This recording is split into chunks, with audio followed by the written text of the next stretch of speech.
Hello, everyone. This is Josiah here, and I'm really gonna make this really brief. And the reason for this video is pretty much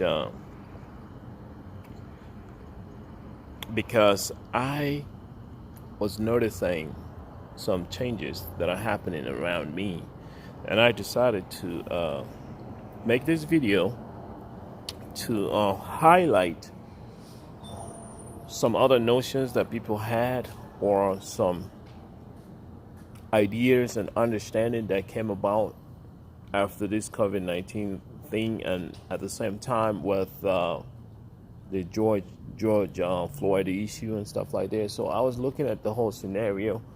I have the understanding there's more than systemic oppression going on, but it's not necessarily against a particular group. It's basically human nature.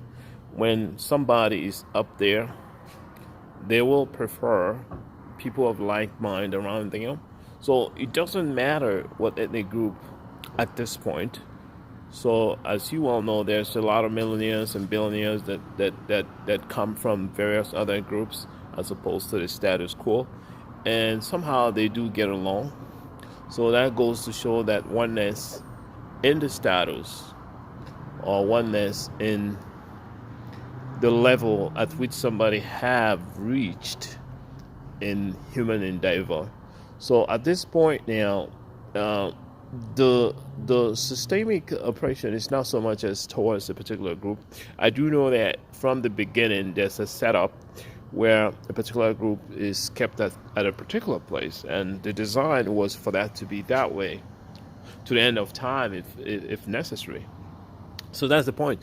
I am not shifting in my thinking process, but I'm shedding more light into something that might have been overlooked. Yes, there's systemic oppression. Yes, the systemic oppression might not have been towards a particular group at any point in time. It could have been towards the undesirable or those that are not found to belong to, quote unquote, the right status. Now, the oppression is also perpetrated to other people. We all know that. But the black issue, the way it comes to black people is a special case. So in research work or in science, there's a special case. In math, there's a special case. The black people case is a special case because they were brought here for one thing and one thing only, to be slaves. And after they might have gotten the independence, things did not change because of the establishment of the master-slave by the system there is. The master-slave relationship always fears the cycle of the oppressed, meaning that the oppressed might rise against the masters at one point. Therefore, there has to be a need to design structures in the system, imbued structures in the system to keep them contained. That's the right word to use, to keep them contained. So this group of people have been kept contained. As we well know, for those of us in human resources in corporate America, the understanding is that you always gravitate towards something that is more like your way of doing things, more like your background. Yes, if it's not the case, we shouldn't, there's no way we would have had discrimination laws or laws to protect the minorities and those that have no say. So the point I'm making here is very simple and straight to the point. If we say that all men are created equal, it is because we know that we don't necessarily believe that all men are created equal. But in order to rise above and, find ourselves rising above and reaching the enlightenment of that mind, the person inside, the true person inside, then we will now make the statement and even write it down while in fact we don't practice it. So with that being said, it is a struggle for mankind to do what is right.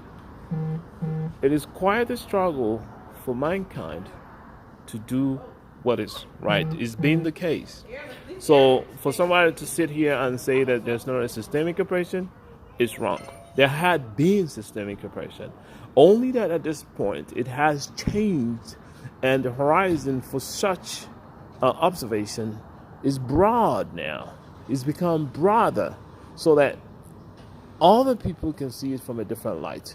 And it transcends from groups to your status, your income, your wage, or your job, whatever that is. So we can see it for what it is at this time and rise above the understanding that the system, while in fact the system has these inbuilt structures, it also has safety nets to help you advance not only your status in life but also to be rich as well. So if you do the right thing and if you implement the things that are already there in the system to allow you the growth that you need, you will grow. So if you're capable of noticing the things that is required, for instance, if you went to school, you know what you want to do, and you do that, you keep a good credit, you have a good job, you save your money, you can buy a home over time, you can buy another home, you can even resell the homes that you buy or put equity. These are one of the ways you create wealth. You can even own companies if you do well in the system. Now, focusing on the negative about the system will never help anyone. It had never helped anyone.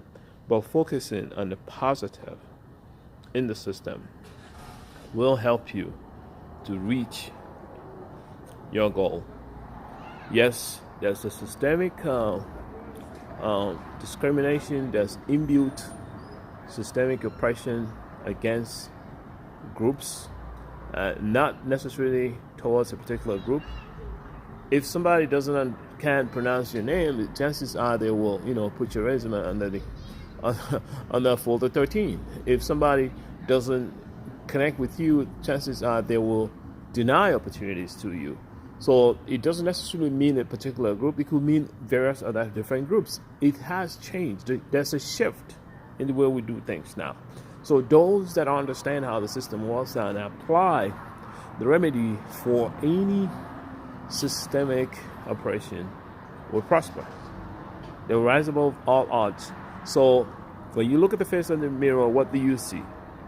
Whatever you see, you ask yourself this question: what have I done to make myself better and make the people around me to make their life better? What have I done to make this place better than what it is now? What have I done to make it better than what it is right now? Okay? So when you ask yourself these questions, and if you have answers that reflect all the positive aspects of the whole thing, then you're doing well. But if you don't have such answers, it doesn't mean that you're not doing well. It simply means it's time for you to reflect on them and find answers to these questions. If you can do this, then I will see you rising above saying that the white person is this, the black person is that, the green person is that, the yellow person is that. You have to recognize what is going on. It's all about the interest, not necessarily the groups. It's about the good and the bad, the good and the evil. So look at it that way. If you look at it that way, I think you will find a way to rise above the odds. And that's just about it for everyone. Now it's Josiah again on Each One Teach One. I wanted to share this moment with you guys on my famous soliloquy that I do from time to time. I know I didn't spend more time with you guys, but I plan to do 10 minutes, and it's about 10 minutes at this time or close to it. I thank you guys again. If you're new, go ahead and subscribe. If you've already subscribed, like and continue sharing it. And don't forget the notification bell so that you can get all the delivery whenever I make them. Thank you. Bye for now. Josiah, signing out.